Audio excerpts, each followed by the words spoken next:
أعوذ بالله السميع العليم من الشيطان الرجيم بسم الله الرحمن الرحيم والصلاة والسلام على سيدنا رسول الله وعلى آله وصحبه ومن والاه وأشهد أن لا إله إلا الله وحده لا شريك له وأشهد أن محمدا عبده ورسوله صلى الله عليه وعلى آله وأصحابه أجمعين ثم أما بعد. We'll continue inshallah today our discussion on Imam Ghazali's book Ihya Ulumuddin, and we are still talking about the subject of the marvels of the heart. And Imam Ghazali rahmatullahi alayhi talked so much about qalb al-insan. Today we'll talk inshallah about something related to this subject, and mainly how الشياطين or shaitan try to ruin the heart of people. And we have to be very aware of these intents of our shaitan. First of all, the word heart, as we know, qalb in Arabic, coming from the word change. Qalb, taqallab. يقلب الله الليل والنهار. Allah subhanahu wa ta'ala replaces the day with the night and the night with the day. So this is taqlib. The word qalb linguistically means the thing that changes frequently. And this is something we can notice. We sometimes find out that our heart is overwhelmed with a particular desire. Sometimes it is derived by the spirituality and love of Allah subhanahu wa ta'ala. Sometimes we feel a good impulse or bad impulse. So our heart is not always in the same state. It always changes, right? And we have to be very mindful of the state of our heart. We have to always be mindful of that. We can feel in Ramadan, for example, in time of Hajj and Umrah, our heart is overwhelmed with spirituality, love of Allah, fear of Allah subhanahu wa ta'ala. We enjoy the different kinds of ibadat we are doing in these seasons. But some other times we feel that we lost control over our heart, and all what we think about our rest, trash. When we see something that provoke a particular desire, this overwhelms the heart, and the heart stays busy with us. So it is up to us. We have to be mindful of what is affecting our heart.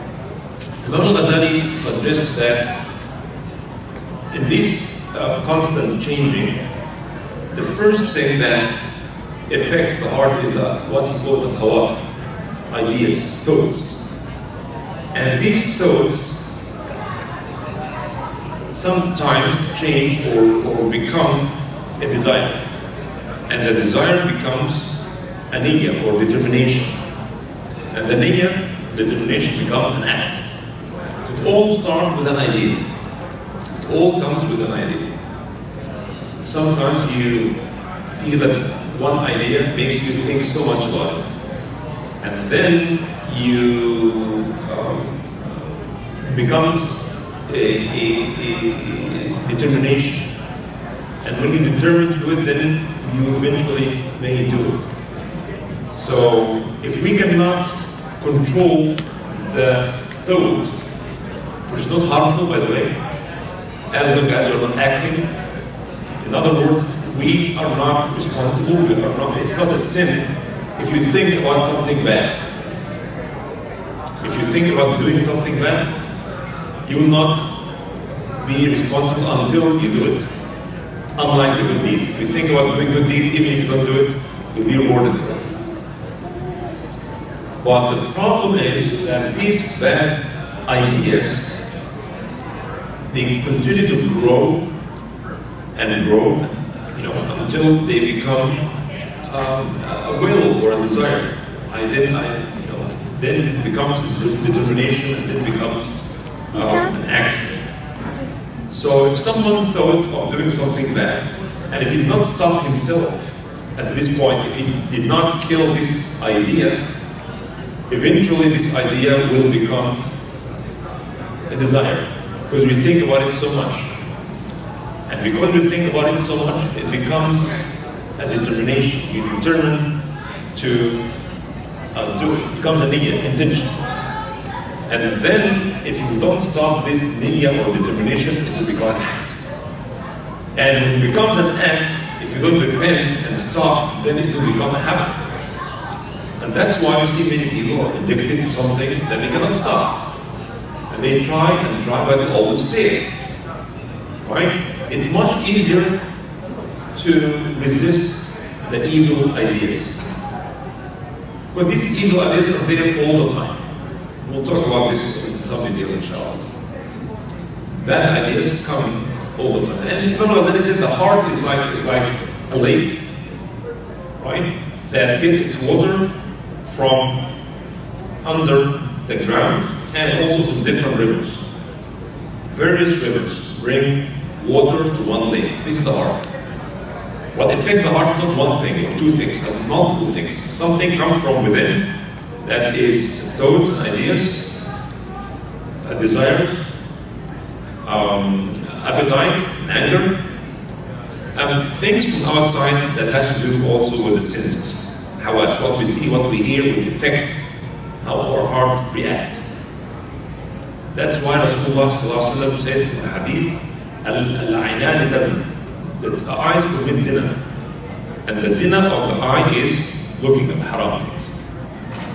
Right? And this will not stop here, it will go all the way to affect the heart. Then the heart will be affected by this. Right? So we have to be very mindful how we use our senses.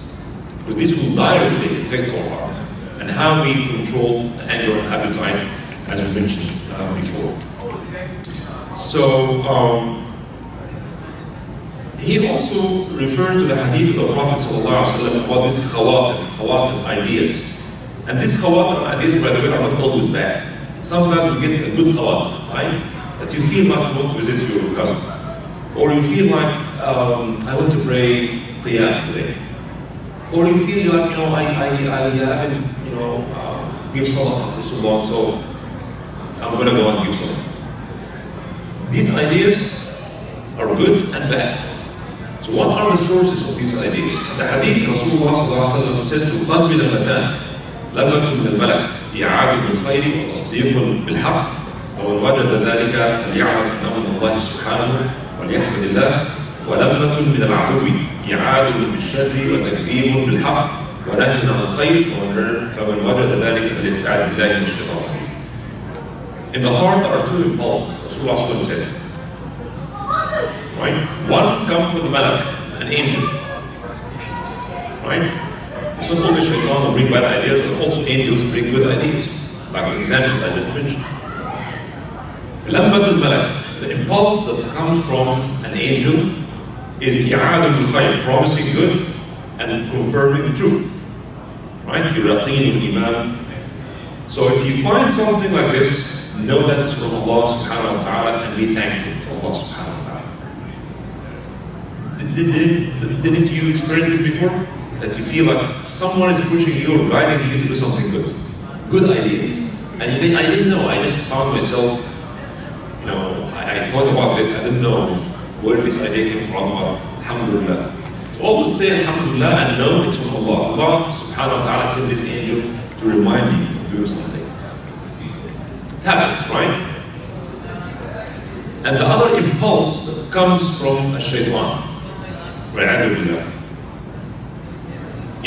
bishar, promise of evil, and holding the truth, or holding the truth to be false, or considering the truth to be false, and preventing us from doing good. Sometimes you want to give sadaqah, you know, and you see a good cause, but it'll come to you, no, your kids need it. You know, you remember, you have commitment. I know you have to think about your next trip to this and that. I know. So he always tried to stop us from doing good. Right? Always. And no, this is from shaitan, and we should say, A'udhu billahi minash shaitan rajim. The true believers, the muttaqeen, the people who reach the level of taqwa, they are very sensitive to these impulses. إن الذين اتقوا الله سبحانه وتعالى says in Surah Al-A'raf إن الذين اتقوا إذا مسهم طائف من الشيطان تذكروا When these impulses from shaitan come to them, they remember. They're fully aware that's coming from shaitan. فَإِذَا هُمْ يُبْصِرُونَ. Then they become aware. They can see their way. Right? How many times shaitan brought bad ideas to us? Or he tried to prevent us from doing good? It happens almost every day. You wake up for Fajr and this thing that's still, 10 minutes. Right? Just take just a short nap, then get up after 10 minutes. And of course, these 10 minutes goes for hours. Right? I want to fast these days, but yes, it's hard because you have to have this, you have to have this project, you have this. It stops you from fasting. You want to visit your relatives, but it brings so many excuses for you. It makes you scared of doing that. Shaitan يعدكم الفقر. Allah subhanahu wa ta'ala said that. Shaitan promises you poverty. Don't spend it. You're going to be poor. You're going to be, in need. Keep this money, save. وَيَأْمُرُكُمْ بِالْفَحْشَاءِ. So it prevents you from giving sadaqah and push you to do immoral, shameful acts. Alright? So these two levels, these two impulses that come as a khawatir, ideas. And these ideas come, this is the idea that come from al-shaitan, what we call it? We call it waswasa, right? Al-waswas, al-khannas, when they always bring these, always whisper in our ears, preventing us from doing good or pushing us to do evil. So this is waswasa. And the opposite is called ilham. Ilham. Ilham is like almost like a form of revelation.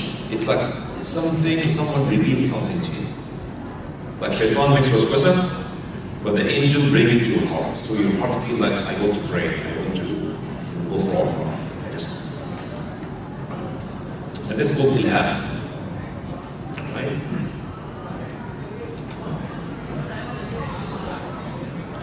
And this ilham also is called tawfiq, by the way, called tawfiq, guidance. And tawfiq means that you are successful in doing the right thing, in the right time, the right way. It is tawfiq, وَمَا تَوْفِيقِي إِلَّا بِاللَّهِ, as Shu'aib alayhi salam said. وَمَا تَوْفِيقِي إِلَّا بِاللَّهِ. My success, my tawfiq is only come from Allah subhanahu wa ta'ala. So tawfiq in the project, tawfiq in study, tawfiq in business, tawfiq in marriage is tawfiq. You intend to do something good, and then Allah make it easy for you, that's tawfiq. You are not thinking of doing Umrah at all, and one of your friends said, I'm going, why did you come with us? Oh, really? Okay.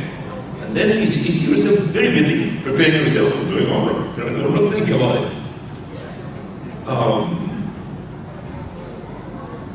it. Similarly, when we intend to do good deeds, and sometimes we think it's too difficult.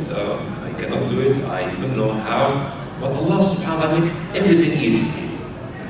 And that's also tawfiq. So the ideas and the ability to act according to these good ideas is called ilham or tawfiq in Allah subhanahu wa ta'ala.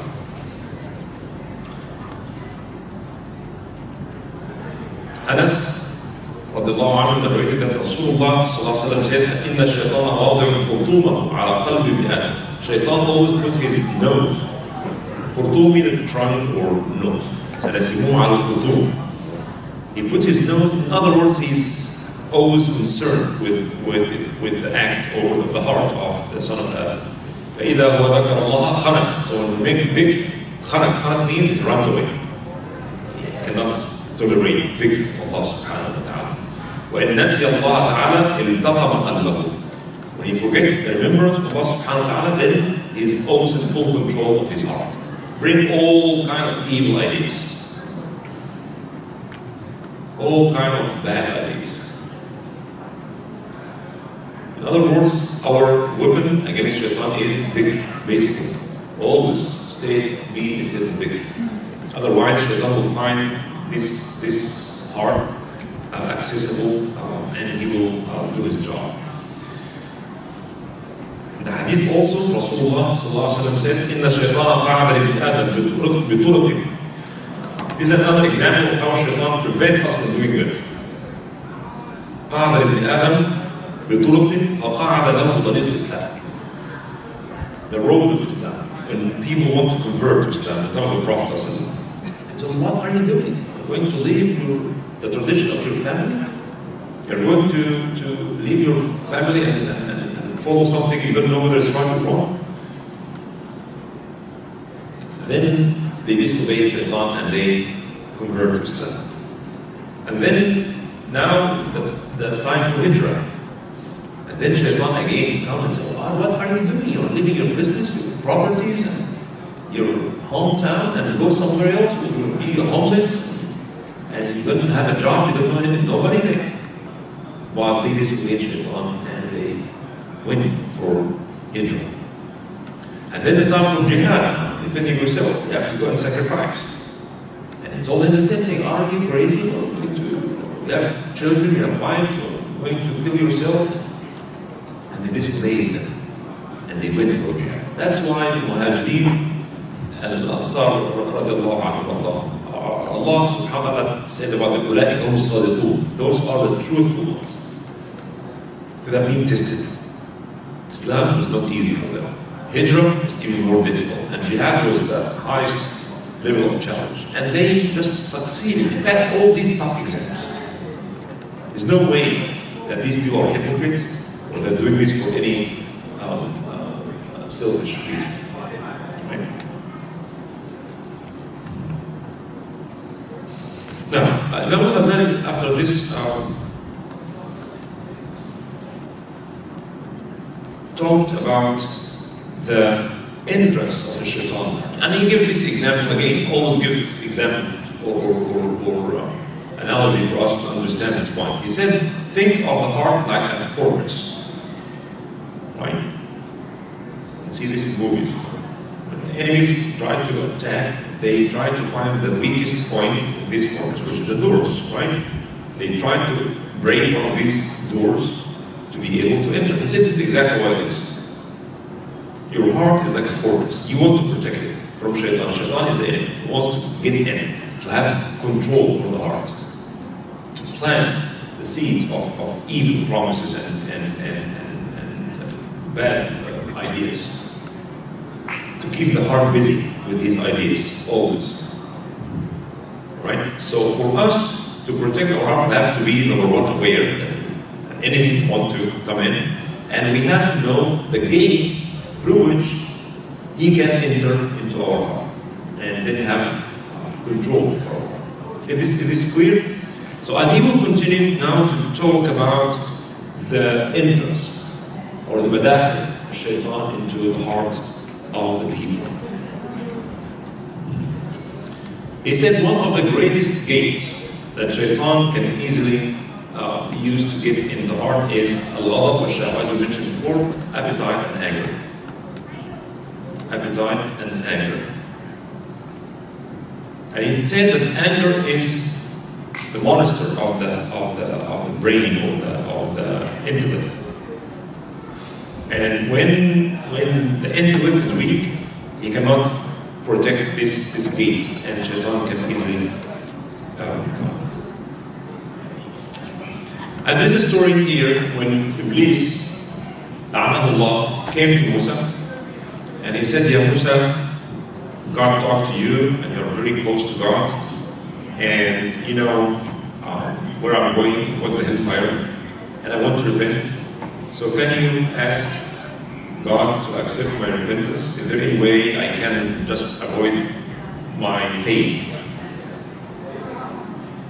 So he said, "Well, I will talk. Next time when I talk to Allah, I will ask him."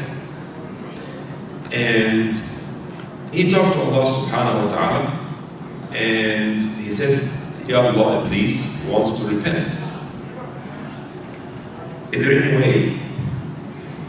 And Allah subhanahu wa ta'ala said to Musa alayhi salam that tell him that if he is truthful, if he really wants sincerely to repent, let him go to the grave of Adam and execute him. And then Musa alayhi salam told him this. Okay, yes, you can repent. There's a way, there's a possibility, but this is what you need to do.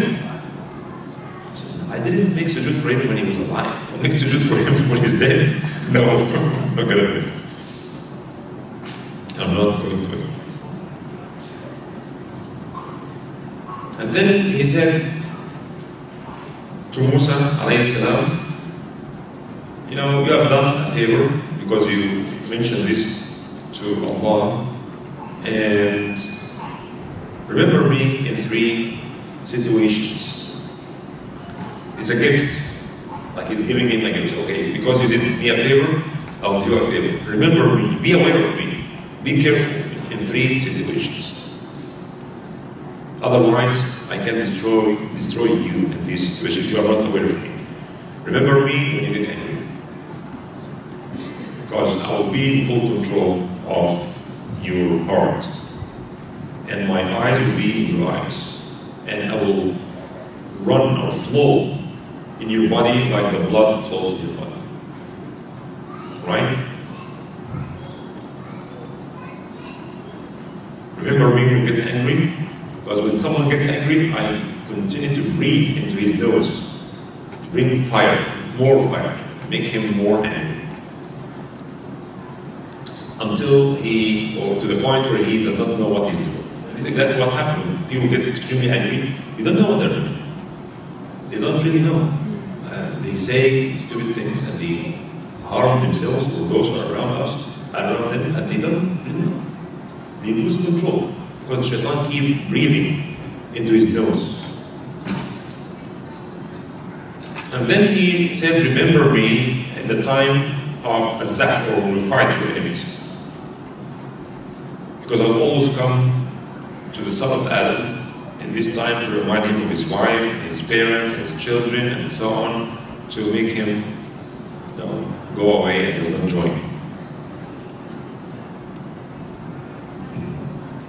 And the third situation that Shaitan can easily control people, he said, be aware of sitting with a woman alone, in private. Never have a private meeting with a woman, because I will be the messenger of her to you and the messenger of you to her. These are the 3 situations when Shaitan can have really full control. You get angry when you are about to give sadaqah or participate in jihad, or in the time when you are in a private meeting with a woman. These are the 3 situations. Be aware of me on this.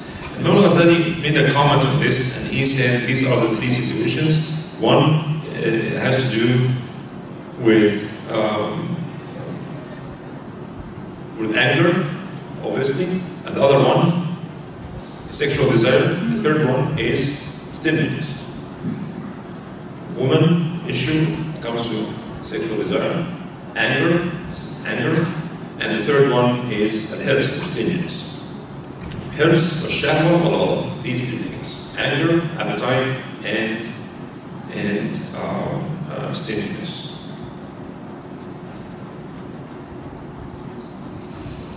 It has been also narrated that Shaitan talked to one of the worshippers, and he told him, which one of the akhlaq of the children of Adam are easier to you? He said, al-hidda, or ghadab, anger. And he said, when someone gets angry, we play with him like kids play with their ball. You know, when you see kids kicking the ball, right? The ball has no control. You kick the ball this direction, it will go this way, right? With the other boy kicking that way.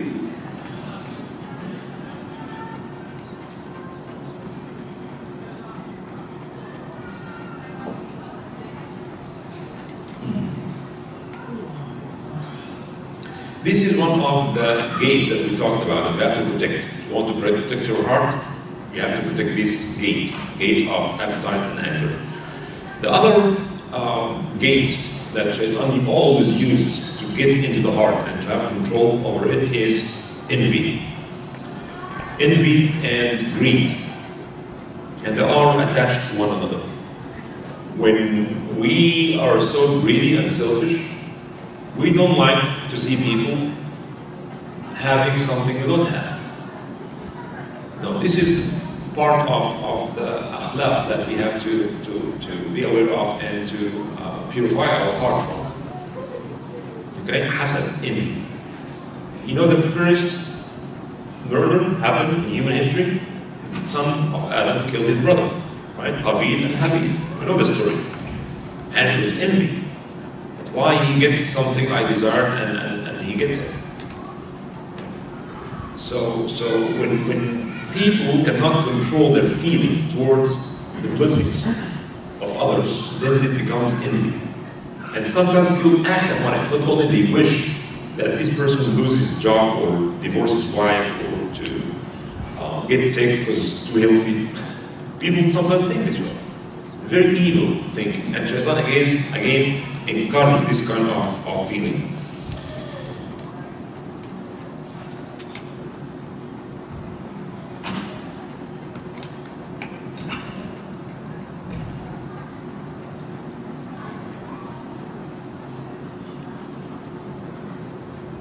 There's also been narrated that when Nuh alayhi salam brought from every creation to guides and the believers joined in the boat, he found this man that he does not know who he is and talked to him. He said, "It's Shaitan."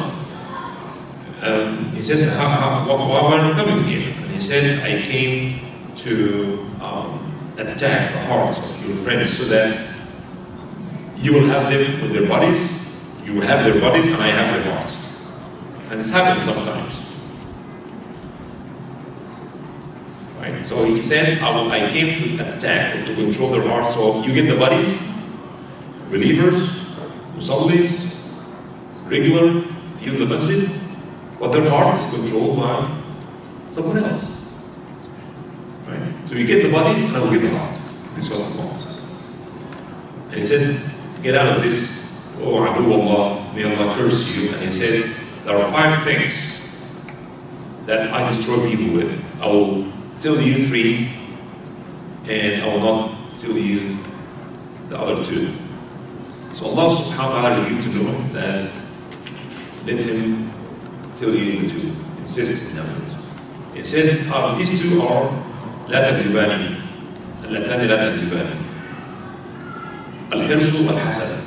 فبالحسد لعنت وجعلت شيطانا رجيما، واما الحرص فانه ابيح لادم الجنه كلها الا الشجره فاصبت حاجتي منه الحرص. 2 things, these 2 things: greed, selfishness, and envy. Because envy is what made me cursed. Because he envied Adam and he said, why he get all this honor? Why should I bow down to him? So it's envy, one of the first crimes committed in our history. So it's envy who made me cursed because I refused to bow down to Adam. And it is hirs, greed, that made Adam eat from the tree. He had all things in paradise, all trees were available, but his hirs means his desire to get more. Right? Made him actually think and eat from this tree. So these 2 things I always use. I use these tools to get into the heart of the people. So talked about anger, appetite, and then he talked about envy and greed. Another entrance that Shaitan uses to get into the heart of the people is eating until we are full. This is something that we have to also be aware of.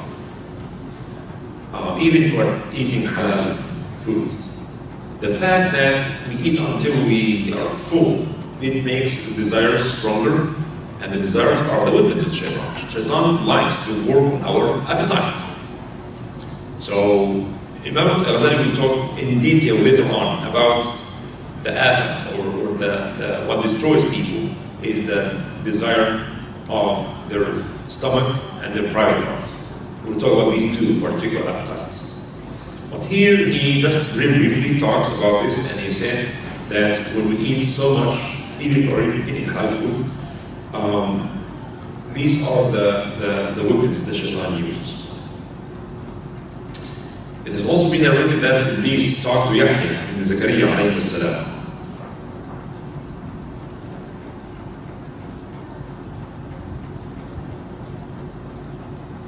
And then he said, were you able to get me?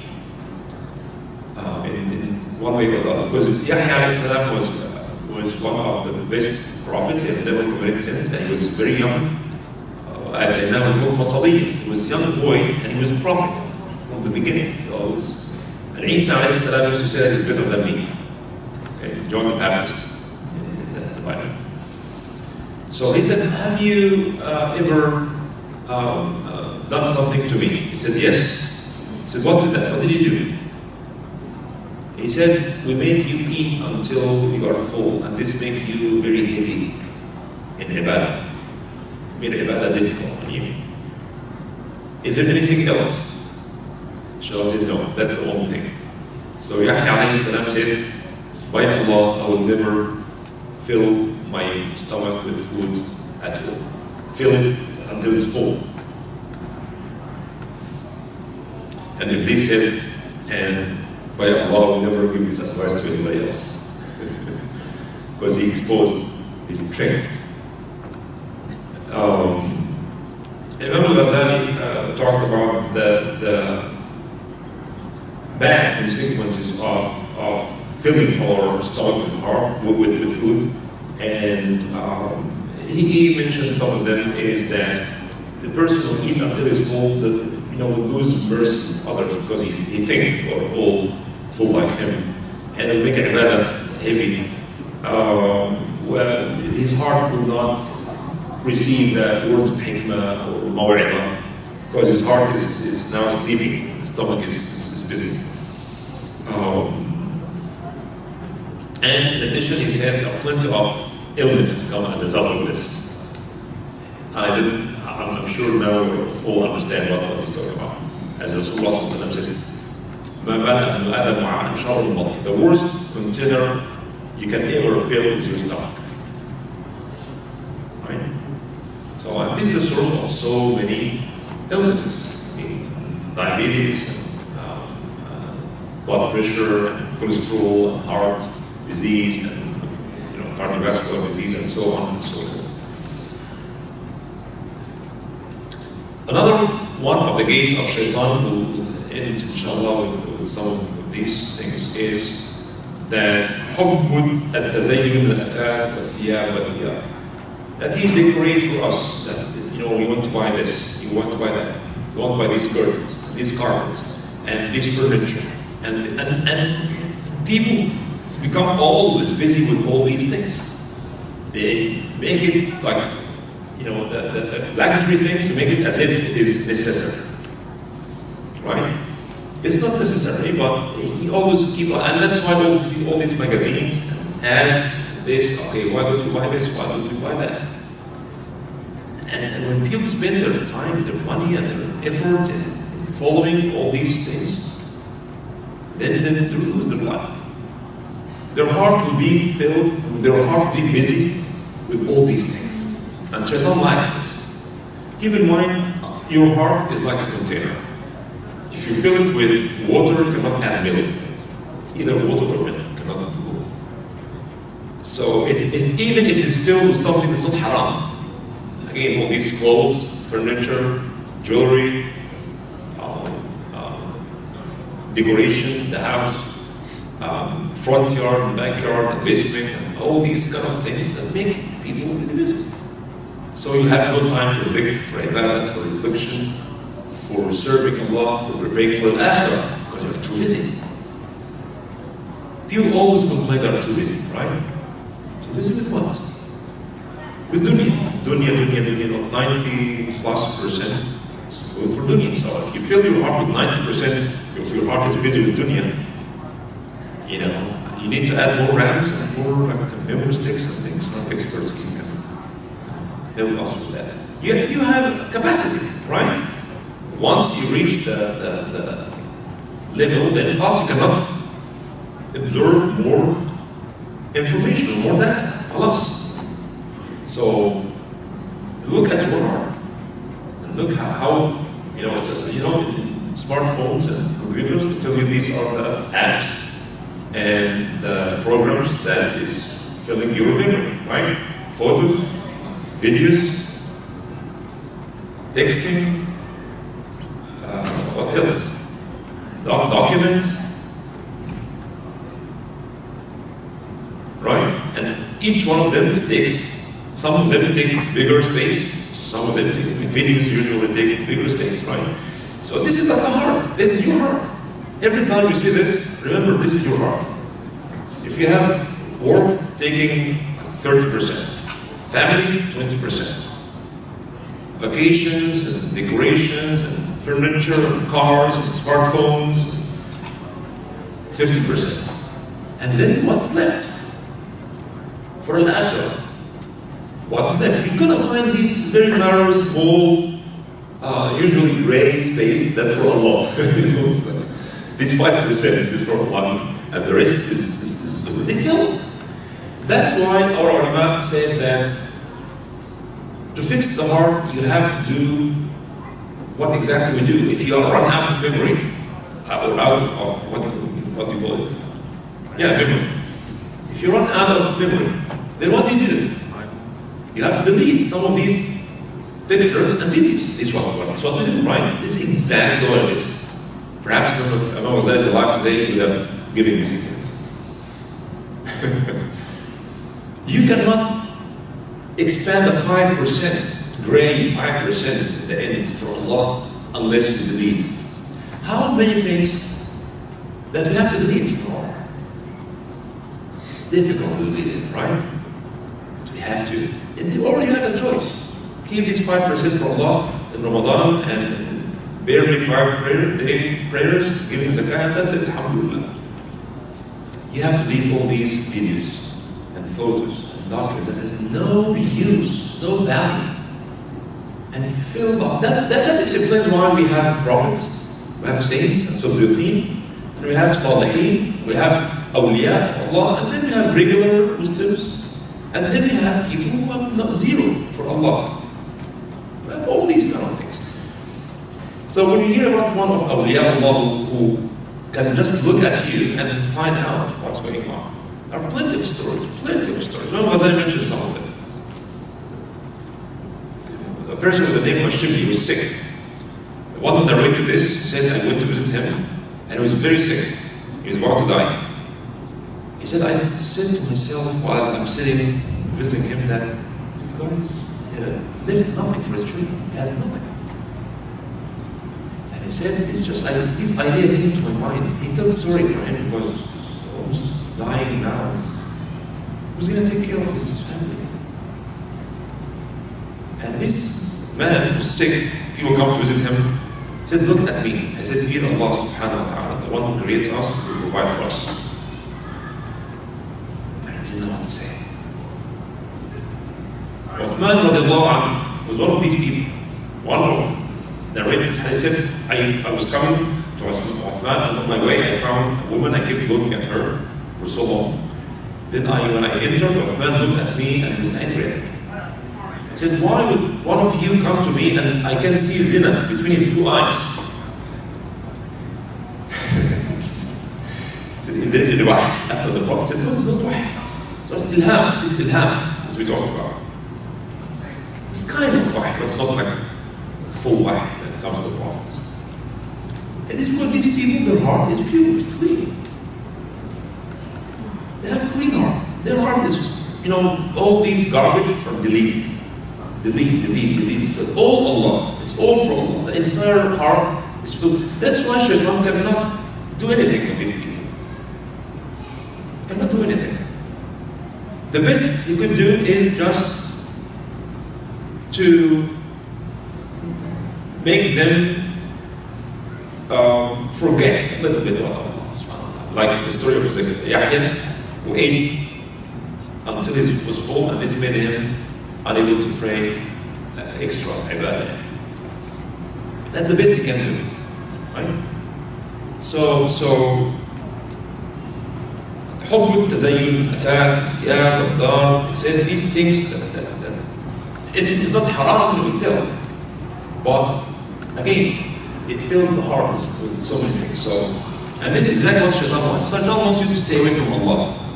Spend time in the mall, hours in the mall, hours shopping online and comparing products, and perhaps travel to another country to buy something, and people do that. Christmas, Europeans come actually in America because they say that all much cheaper stuff, and that's true. Same product in Europe, they perhaps double, triple the price. So many people come before the Christmas time to do their shopping here in America. I don't think we need it. Weather is very nice, it's still tough. Right? So these are the things that also we have to take care of.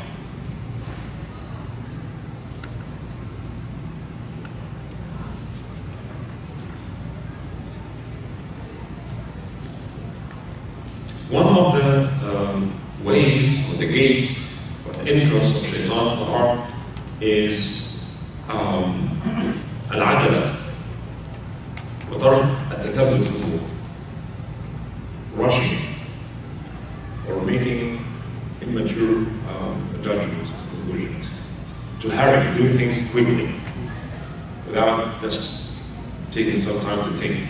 You believe everything that comes to you. التعجل في الأمور. قال النبي صلى الله عليه وسلم العجلة من الشيطان والتأني من الله. عجلة, rushing, is from shaitan. Shaitan always wants you to rush to make quick decisions.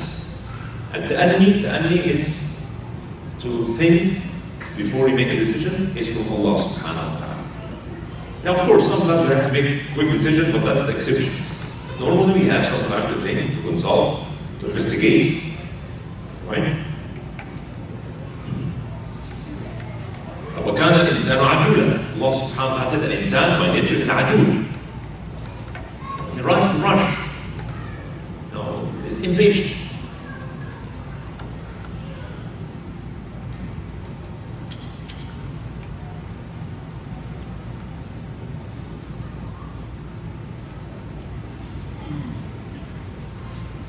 And obviously another gate of shaitan, or interest of shaitan to the heart, is money, properties, and so on and so forth.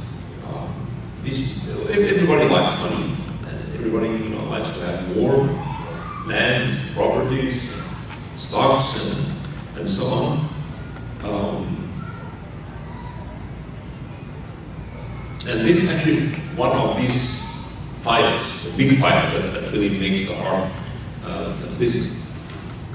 And always thinking about this, how to do this and how to do that. And they narrated the story of a person who was a businessman who was dying, and people would say, just say la ilaha illallah.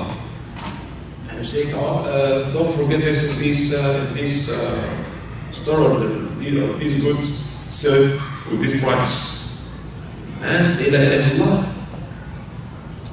This person is he owes us this, don't forget to collect this money from him. And say la ilaha illallah. Tomorrow we're expecting these goods to come from there and receive them, put them there and sell them.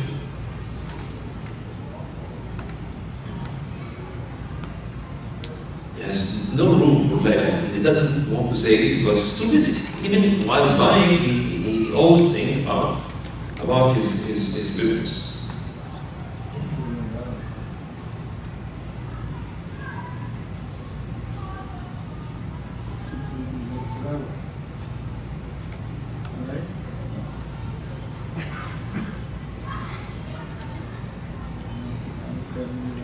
That's why Rasulullah sallallahu alayhi wa sallam,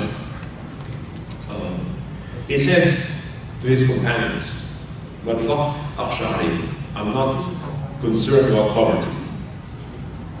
I'm not afraid that poverty will befall you. I'm not concerned about you, that you may be poor, but I'm concerned that the dunya will come to you, right? And then you will compete with each other in this dunya, and it will destroy you as it destroyed those who came before you. righteous people, prophets. That's why Rasulullah was the best of all people. How did he live his life? He could have, if he wanted, he could have lived like a king. He could have built big fortresses and palaces for himself. In fact, Jibreel alayhi salam came to him and said to him, Allah subhanahu wa ta'ala, if you want all these mountains of Mecca, most of you have been in Mecca, see all these mountains? Wherever you drive, you see mountains. If you want all these mountains of Hijaz, Allah can turn it gold for you. He said, no. I want to be hungry one day and eat the other day. I'm happy with this. Right? Imam Shafi'i says, إن عشت لست أعدم قوتا وإن مت لست أعدم قبرا همتي همة الملوك ونفسي نفس حر ترى المذلة كفرا. He said, if I'm alive, I'll find something to eat. I'm not worried about what I'm doing. I'll find something to eat. And if I die, I'm not concerned about whether I will find a grave or not. They will bury me somewhere.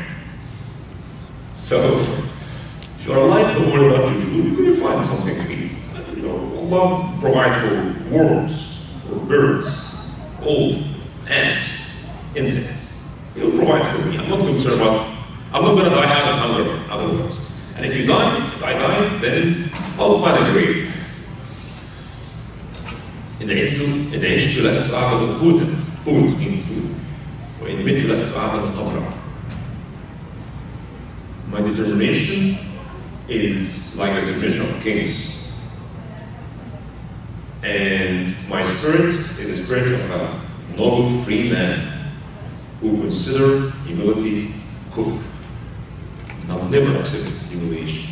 In other words, don't sell your dignity with money. Right? Even if you have to live with bare minimum.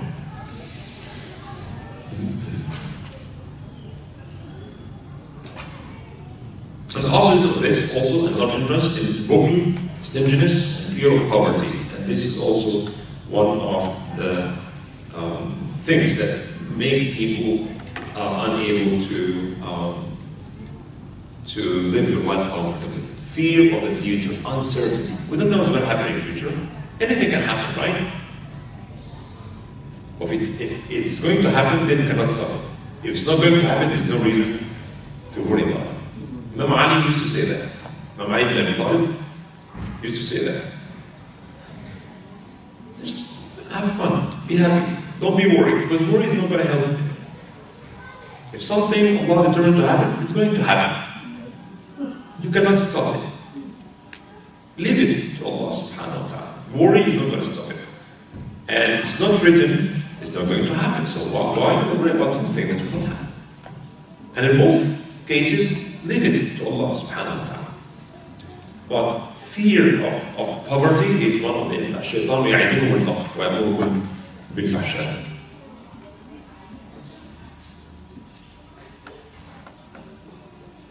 It was narrated also that the person with the name of Ma'ruf al-Karfi, one of the righteous people, one of the worshippers, he was praying one day, and when the Imam finished Salah, he looked at him as Ma'ruf, who was spending a lot of time in the masjid as a worshipper, is known as a Sufi worshipper person, a very simple person. The Imam asked him, so Ma'ruf, how do you make your living? Who's taking care of you? And he said, wait until I repeat the salah I prayed behind you. He said, what? He said, those who have shak, those who have doubt in the rizq, they have doubt in the Lord. And he said, you have doubt in Allah, I will have to repeat the prayer.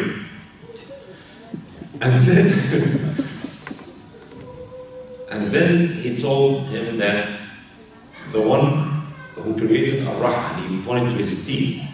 The one who created his teeth, he provides food for it. Right? So it's Allah who created these teeth for us, right? It's created for a reason. The reason is to chew. So he created the teeth and he'll provide food. This is the one. This is a simple answer to someone who have full trust in Allah subhanahu wa ta'ala.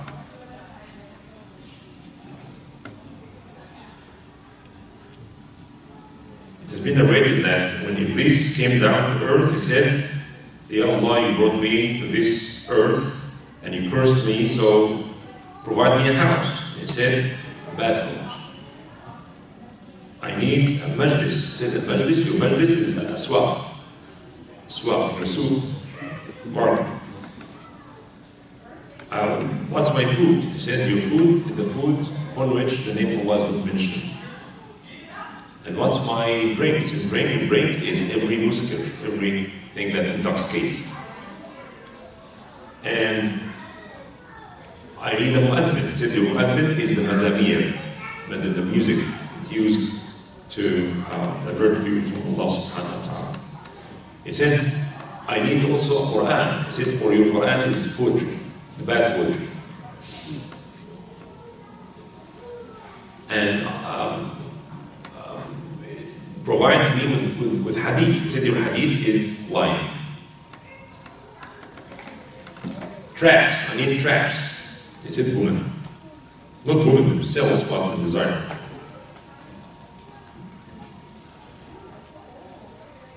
The last thing I know Ghazali mentioned, or the thing before last thing,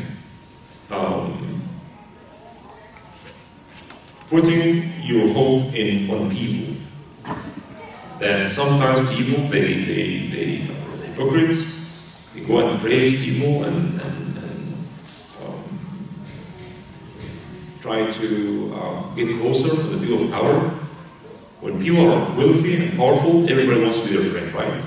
Once they lose their money and their power, nobody thinks about them. Isn't this true? So, putting hope in people also one of the gates of shaitan. The last one is التعصب للمذاهب والأهواء والحقائق. So this is a very important point that's very much related to our time now.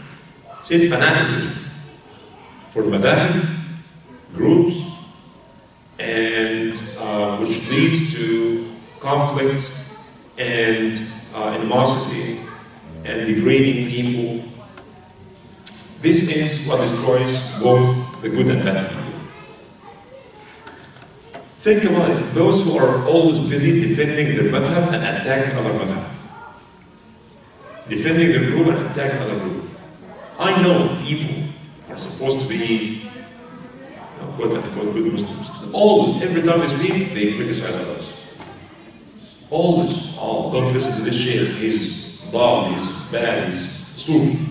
No, don't listen to this because he's ignorant. Don't listen to this because he is following his desire. No, don't follow it because he's always like this. So, what did you leave for others? One of the ulama listened to someone who was attacking others, and he said, that was one time ago, did you fight against the force at that time, the fire worshippers? He said, no. Did you fight against the Byzantines? He said, no. Did you fight against polytheists? No. He said, all these people have been saved from you, and your Muslim brother is not saved from you. What is this?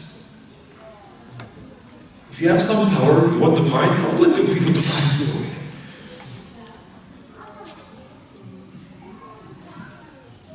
And he made also another good point when he said that those who are fanatic lovers of Abu Bakr, for example, right?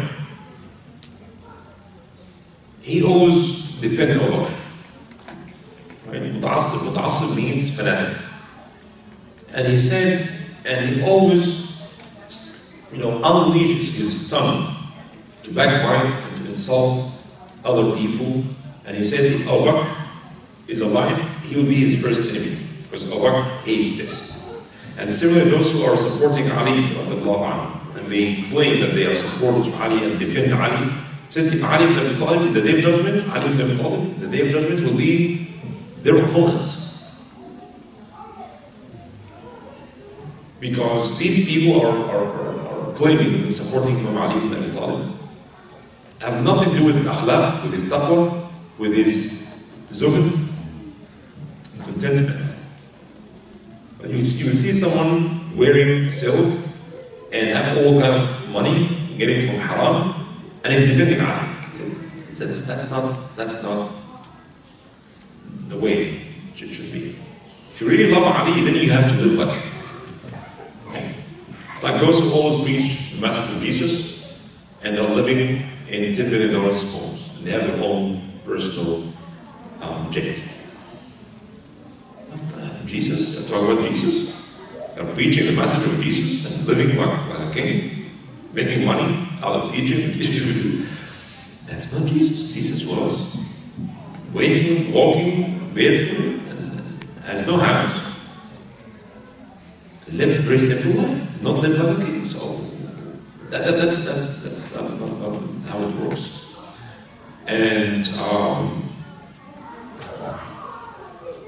And similarly, he said those who are fanatic, Imam Shafi'i, Imam Ghazali, by the way, he was Shafi'i. He said those are fanatic followers of Shafi'i and Abu Hanifa. He said these Imams will be their opponents in the day of judgment. Because they never insulted, they never talked badly about others. Have you ever heard Abu Hanifa or Shafi'i talking badly about Malik or Ahmad or... No, the opposite is true, by the way. The exact opposite is true. They always used to talk very highly about each other. Very highly. But it's the ignorance of some who claim that they are following them and defending the Imams and attacking others. And I don't have to talk so much about how fanaticism is hurting us nowadays. And people in the name of Islam, in the name of Sharia, in the name of Jihad, in the name of Islam, they go and kill each other and fight each other. Because some of these people are kuffar, you cannot pray these masjids, because these people are kuffar, prayer in these masjids is invalid. These are some of the interests of a shaitan to the heart.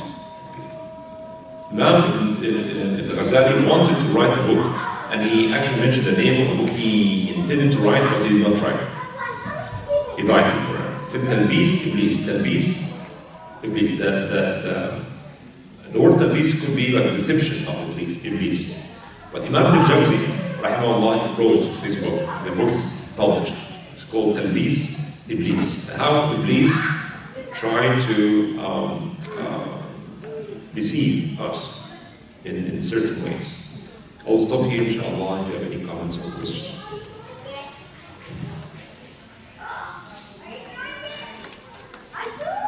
Time is 20?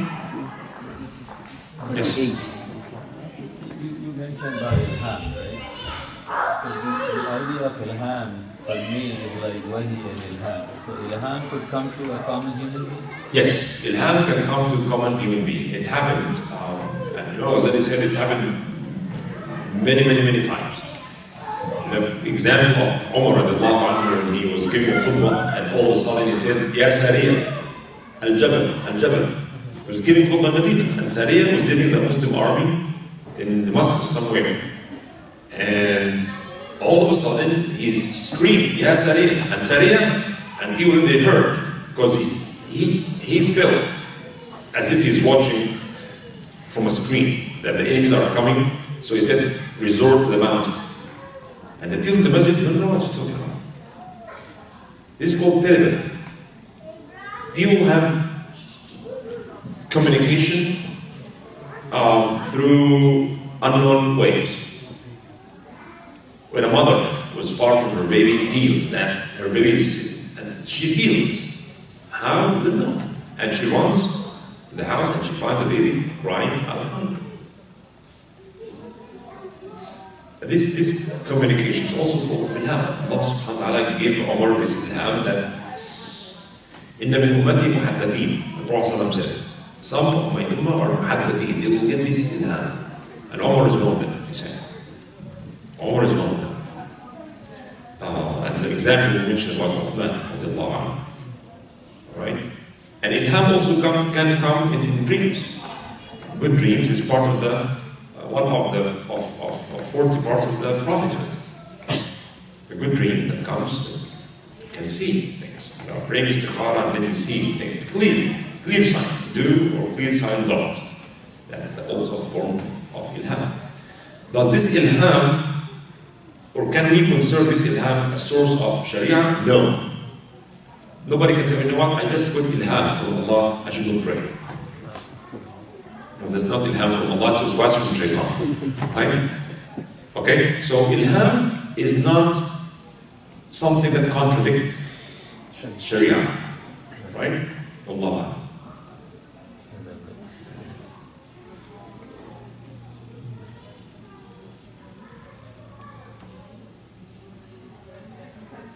Comments? Questions? Can you please tell more about this Sheikh Ma'ruf al-Karhi?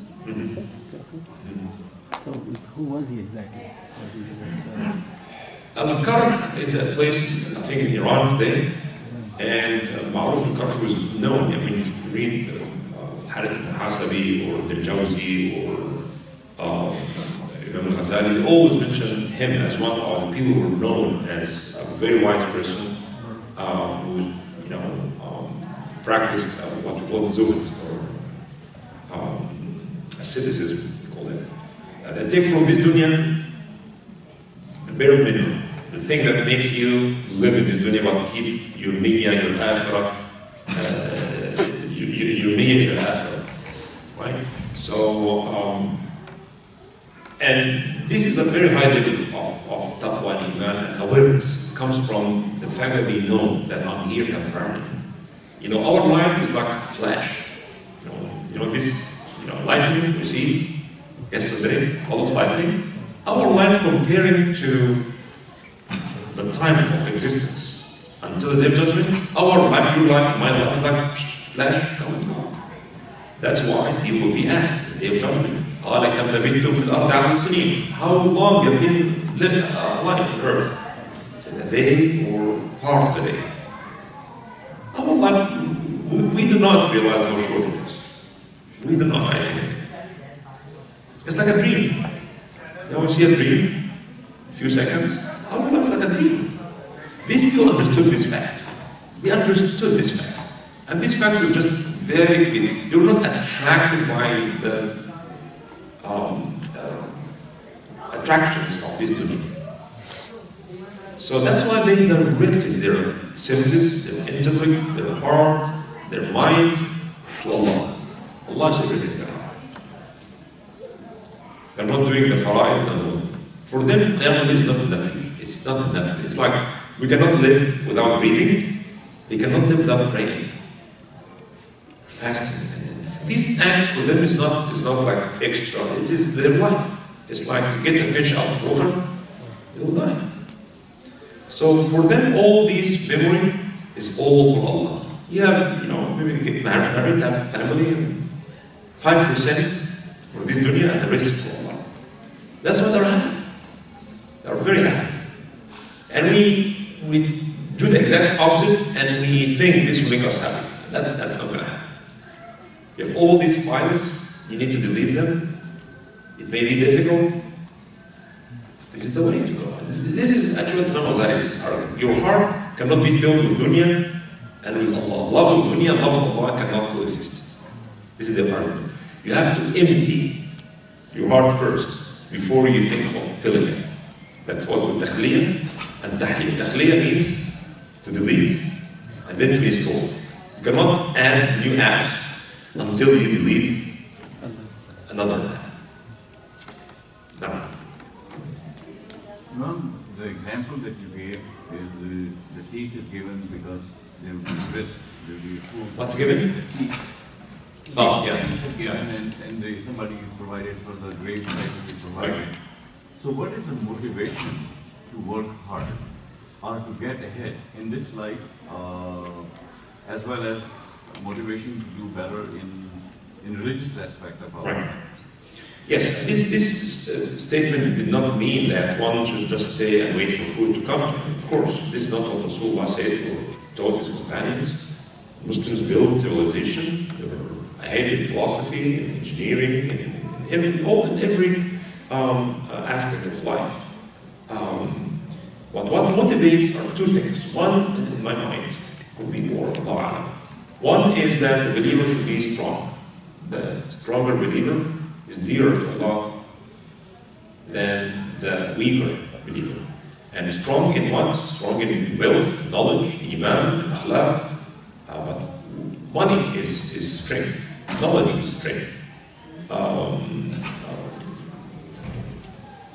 Politics could be also source of strength. So to be powerful, to be strong, to be the giver, not the receiver. Rasulullah said, the upper hand, the hand that gives, is better than the lower hand, the hand that takes. Right? So, and many of us are extremely wealthy. Many, Abu Bakr is one of them. Abdurrahman ibn Auf, Uthman ibn Affan, all these big names, they're extremely wealthy, not just wealthy. Very wealthy. The waqf of Uthman is still alive. Waqf, the endowment of Uthman, is still working up until now. You go to Medina and ask about the waqf of Uthman. I went there. So you've got these gardens, hundreds or thousands of palm trees, they collect the dates, they sell it, and money comes, it goes for orphans, for schools, for this and that. How they build hotels from there about? They used actually part of his land, and they built hotels and the gold of Uthman. It's written there. So what I want to say that these people were wealthy, but money did not control them. They control the money. Right? So when Omar saw someone sitting in the masjid all the time, and every time he comes to the masjid, he see him sitting, and he said, "Who's providing for you?" And he said, "My brother. My brother works." And he said, "Your brother is a better worshipper than you." That's understanding from him. He said, "Your brother is a better worshipper than you because he works and benefits himself, benefit his family, and is giving you." See, the challenge is how to engage with dunya without allowing dunya to control you. In some other religions, they found this impossible. That's why this concept of asceticism came in, celibacy, not to get married, and this monkship. In Christianity is one of the monotheistic religions. But they created this because they believe that it's impossible to have business, and to have wife, to have family, and children. And you have to serve all these things, and at the same time to be a good worshiper. They cannot coexist. They cannot. So if you really want to worship God, to find the happiness, then you have to stay away from all these things. So they isolate themselves from the society, the corrupt society, and this is the way for salvation. But they did not keep it. They did not, because Allah did not ask them to do that. They did it out of their own piety and good intention. But generation after generation could not maintain it because it goes against human nature. The exact opposite is the materialistic people, right? And many of them are being harshly criticized by Jesus, the rabbis, Pharisees. Read the Bible. And he said, "Woe to you, Pharisees, you are hypocrites." These are not you or the rabbis, that people are teaching the law, but they're not applying the law to themselves. He said that you care so much about how, you know, the plate and the cups should be clean from outside, but from inside it's full of dirt and greed, selfishness. You are teaching people the law, but you are the most corrupt people. Very materialistic. So, very materialistic versus very spiritual. Islam can and you have to do both. Having family is a form of ibadah. Working to provide for yourself, for your family, is a form of ibadah. To perfect what you are doing and providing service to other people is a form of ibadah. So it's not dunya. And the concept of ibadah in Islam is so comprehensive. If you work hard to provide for your family, it's ibadah. If you study hard to seek knowledge, it's ibadah. Right? Spending time and effort and sometimes pull your hair because your kids are giving you a hard time, you have to be patient with that. That's ibadah. So in Islam, getting married is ibadah. That's why you have to get married in a certain way. Right? So it's not either serving Allah or serving people. If we serve people, we're serving Allah. That's not the beauty of Islam. If you're serving people, whether your family or neighbors, community at large, this is one way to serve Allah. But be aware that this dunya it's like a huge, deep ocean. That the more you go, the more dangerous it becomes. If you know how to sail, then fine, keep going. But if you don't, just stay there. How to reconcile dunya with akhirah? It's a very difficult, not easy. Because we have to work, we have to have family. And be aware that that's all for this dunya. But your intention, your heart, your niyyah, your goal, your objective is al-akhirah. If we do this, if we get married according to the way of Allah, if we do business according to the divine guidance, this inshallah will be considered a form of ibadah as well. سبحانك اللهم وبحمدك نشهد ان لا اله الا انت نستغفرك ونتوب اليك. بسم الله الرحمن الرحيم. والعصر ان الانسان لفي خسر الا الذين امنوا وعملوا الصالحات وتواصوا بالحق وتواصوا بالصبر. سبحان ربك رب العزه عما يصفون وسلام على المرسلين والحمد لله.